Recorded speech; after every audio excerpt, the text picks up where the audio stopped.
You're watching the Movie Dogs. We bark about the movies and nothing but the movies.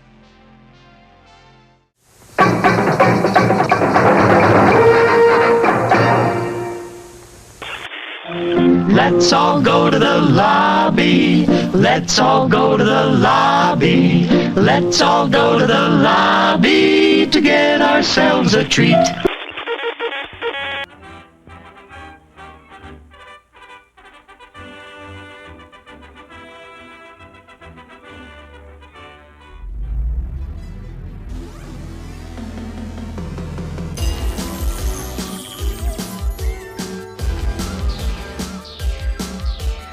The recognized symbol of excellence. It's entertainment. Welcome to the Dawghouse.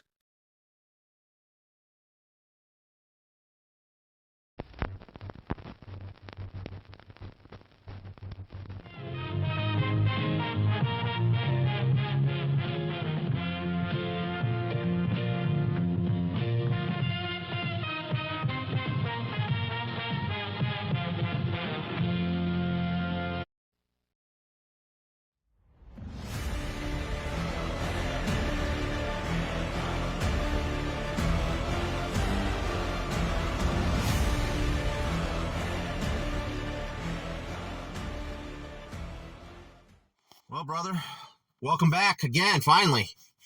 Yeah, finally got back. And I'm happy to be here. Well, tell us, Bocus is celebrating its 20th anniversary, and you're celebrating it by giving us a new movie, Bocas versus Night of the Living Dead. Tell us about it. All right, so, the movie pretty much picks up where the first one left off. If you haven't watched it, you can watch it on YouTube right now. It picks up where it left off. Bocas, is wondering, and he's going through the motions of, wondering how everyone's living, and he gets called back into action. He gets called out from basically the wilderness back into action. Somebody calls him, his old mentor calls him, and he goes, and then he gets pulled back in, and he finds out that, evil's afoot, and pretty much the movie goes into him wandering around, and he gets called into action, and he gets pulled back into fighting evil, and he ends up in a house where he's defending, himself along with a bunch of other people trying to starve off the zombies. And the story unfolds. It has Gusano, it has a bunch of new characters that are in the movie, along with new villain, and it's pretty much, crazy, over the top. There's funny scenes, there's dark scenes, there's a bunch of stuff that's going on in the movie. Now, I noticed that you got the legendary Chuck Fresh in this again. Yeah, Chuck makes a return as Junior. He's sprinkled throughout the movie. He's there. He's always great, and it's always fun working with him. Yeah, I mean, if people don't know, Chuck is also he's a narrator here on the channel for that opens up the show. He did the narration, and he did an absolutely job. He just did it. I swear it makes my show sounds more professional than anything when anything he does. He's just a great voiceover actor on top of a great person altogether. Him and his wife, and I have to say, the character Junior was one of my favorites from the last one. Yeah, Chuck is a good guy.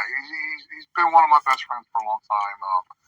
He's a brother from another mother from Philadelphia, like myself, and we have a great time.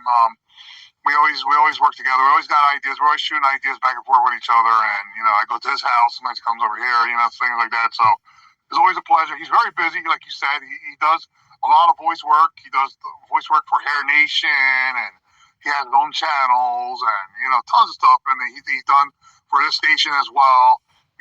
He's great, and anybody who wants to hire him, they need to look him up. Chuck Fresh. You can find him. You can find him on all social media out there, everybody. So make sure you get him, Chuck Fresh. Yes. What is some of the standout performances in this film? I would say we introduced Anna Burton to the world of acting. She plays a character called Sheila in the movie, She gives a great performance in that movie. Also, David Grace returns as Gusano, the villain from Bocas 1. He comes back, and he gives a great performance. We last Thursday, we had a cast viewing with a bunch of other people that came out with their families, stuff like that, to watch it live on screen, and everybody praised the performance of David Grace and Anna Burton. People enjoyed their story arcs. People enjoyed a bunch of other stuff in the movie, So I will say between David Grace and Anna Burton, they gave phenomenal performances in the movie. So when it comes right down to it, because we're about to we're going to show the trailer here in a little bit.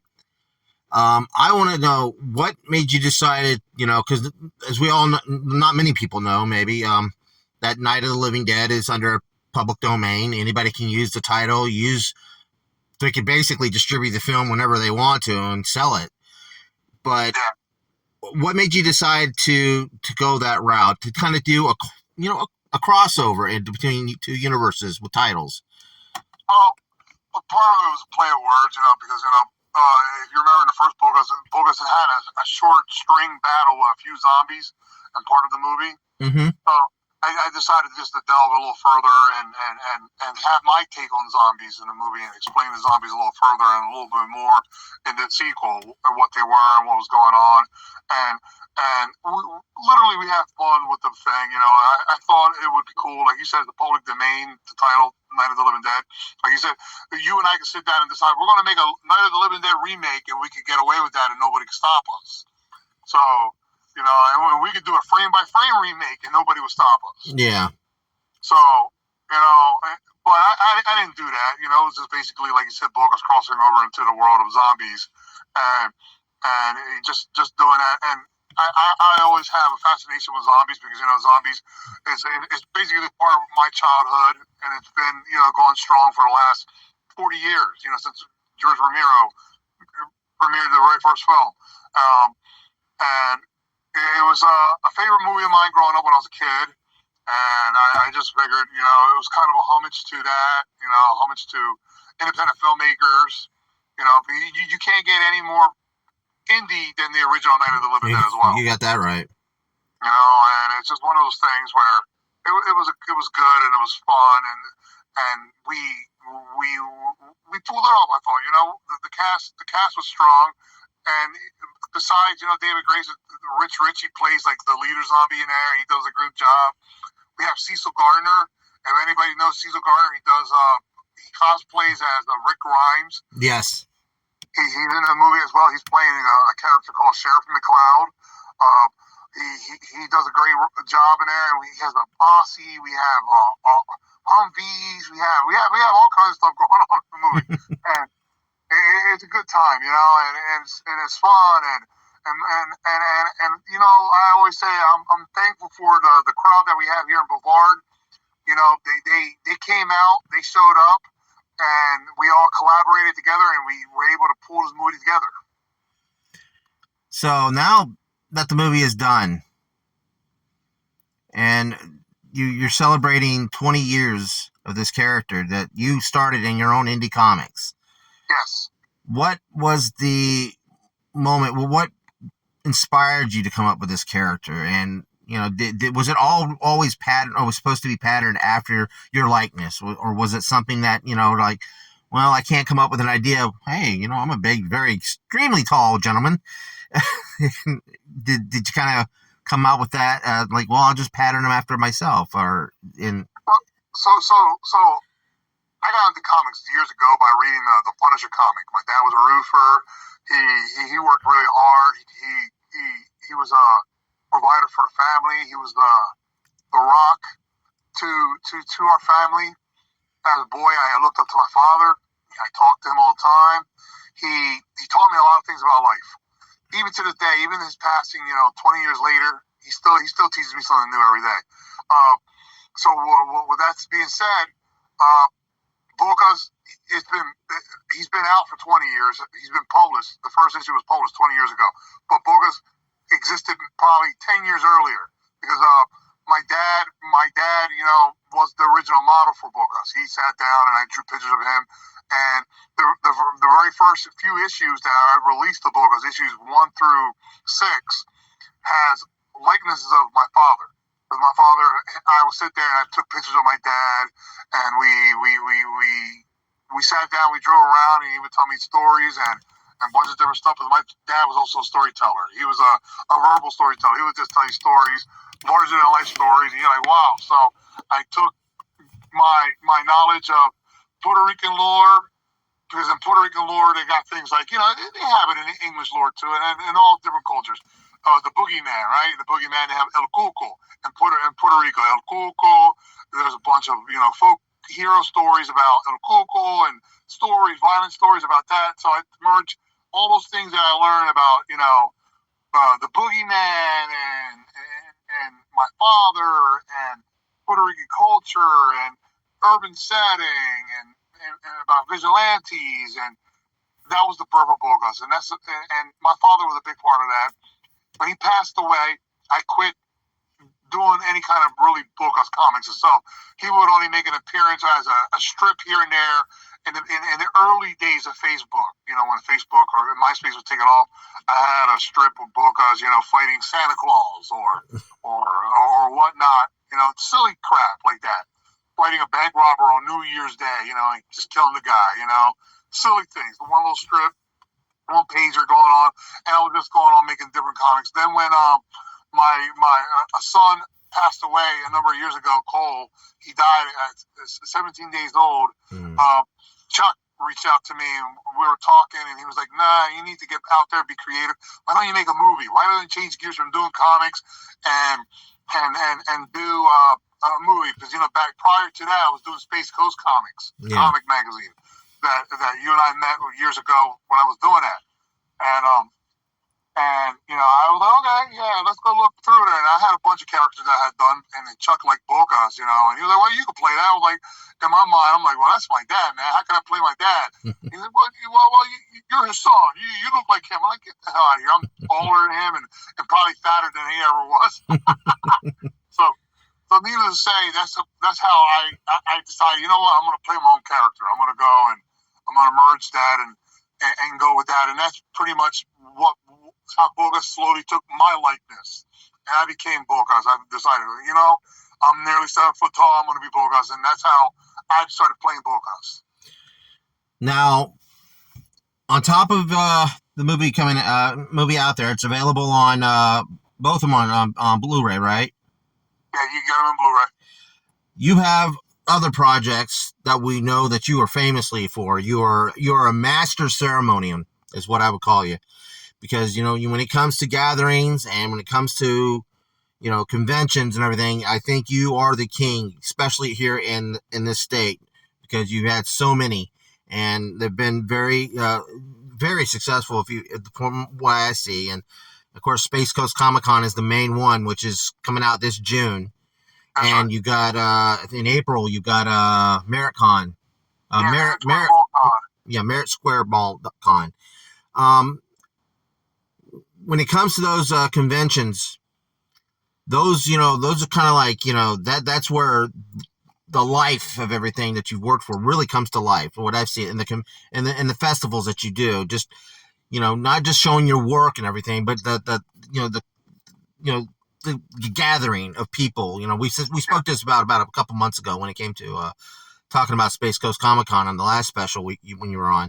But I mean, that's something that really, that gathering of people, especially after the last 4 years, a lot of us still were, especially 5 years ago or so, we were all cooped up, and it seems like, the oranges blossoms and it's out there. And does that still give you that thrill? I mean, I know it's a hectic, battle trying to get everything together and people together.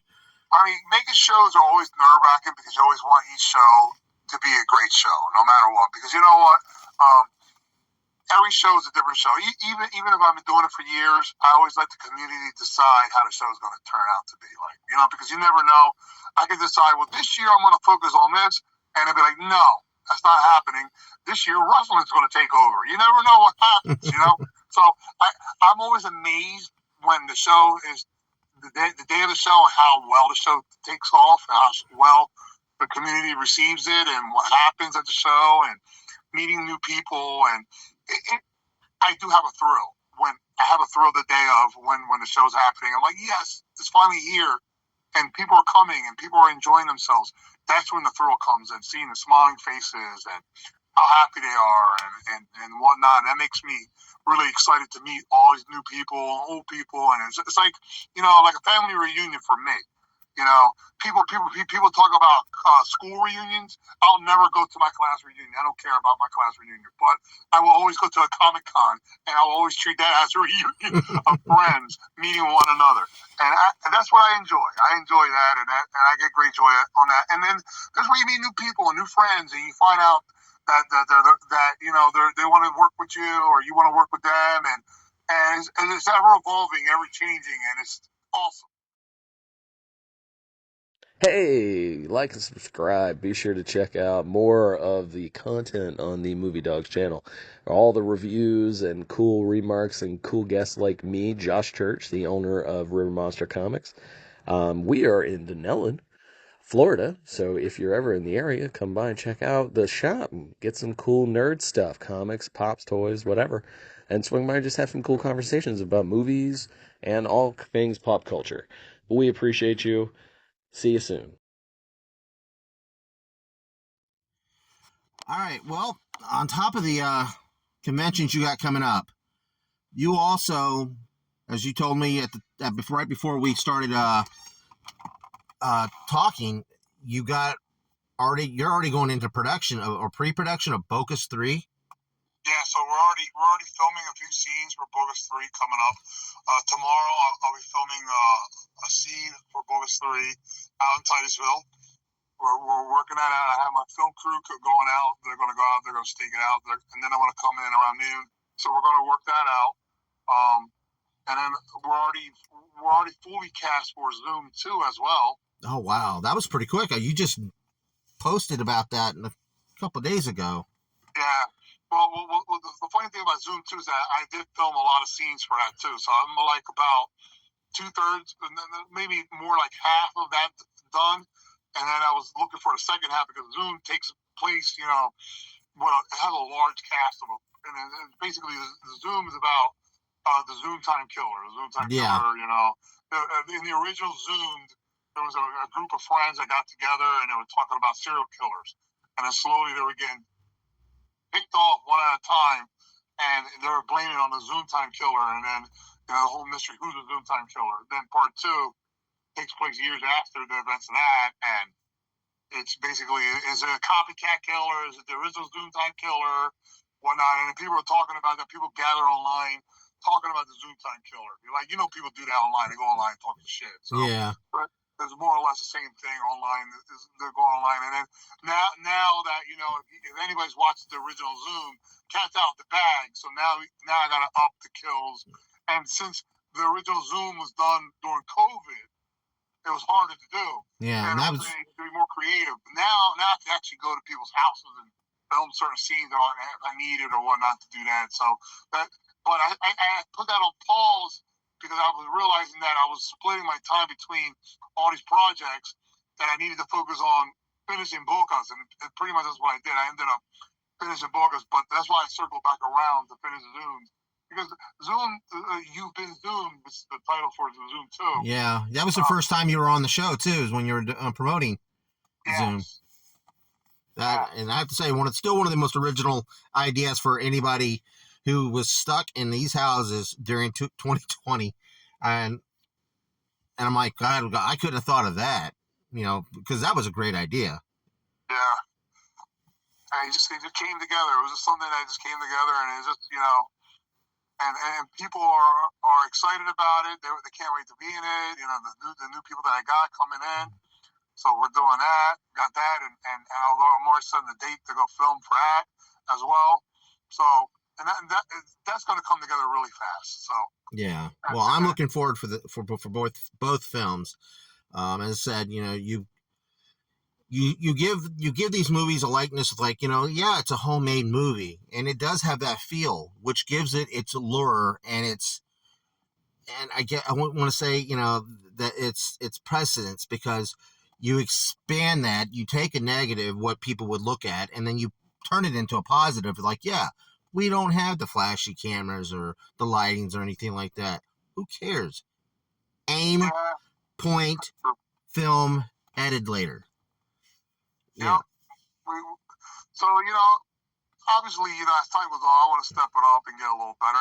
And like for BOCAS, first night of delivery, they got a little better than the first one. Yeah. But still, this is zero budget film with Z grade actors. That's all you say. Zero budget making with Z grade actors. That's what my brother and I did. Our co-workers were our utility players. Our friends from school were our utility players. Well, you know, you can tell when a person who can't act is trying to act. But if you let them be themselves with the volume way up, it's just like professional wrestling. You know, you can get great performances out of them. Exactly. And I just leave them alone, let them go, and just go. Well, Jake, I want to say I admire the hell out of you ever since we met back in 2000, basically when the channel, a year before I started this channel, which is about 11 years ago at least. I was always just admired your energy and the fact that you know, you're out there doing it. You're doing, you know, stuff what a lot of us have always wanted to, and sometimes we get roadblocks put in front of us, and then we unfortunately can't get ourselves back on the track, even though we're staying at the sidelines waiting for that train so we can catch a hold of it and get ourselves back on it. You know, I'm one of those included. But I want to say, you know, you are one of the guys out there, and there's other guys out there too that I can name. But, you know, you're out there, you're doing something positive, you're keeping the art of filmmaking alive, which, you know, we all know sometimes it's just not there anymore. We know a lot of it's not there. A lot of it's accountants, you know, typing up on their computers of like how to save a buck and how to make a buck. But, I mean, I'm really admired how much that you put all this work effort into, you know, and then it's just, you know, it's inspiring. And I love having you on the show about this and everything and telling you. That's why you always get specials. You don't get a numeric episode, Jake. You get a special because, you know, you're one of the first ones that reached out to me when we were talking a lot more on Facebook, and I told him, hey, I got this YouTube channel. Do you want to come on here? And you're like, hell yeah. And you help promote my channel. And that's the least I can do. And again, I am just absolutely amazed about how much that you have out there, and then you put all this extra time that you have into it. And again, bravo to you, man. Bravo to you.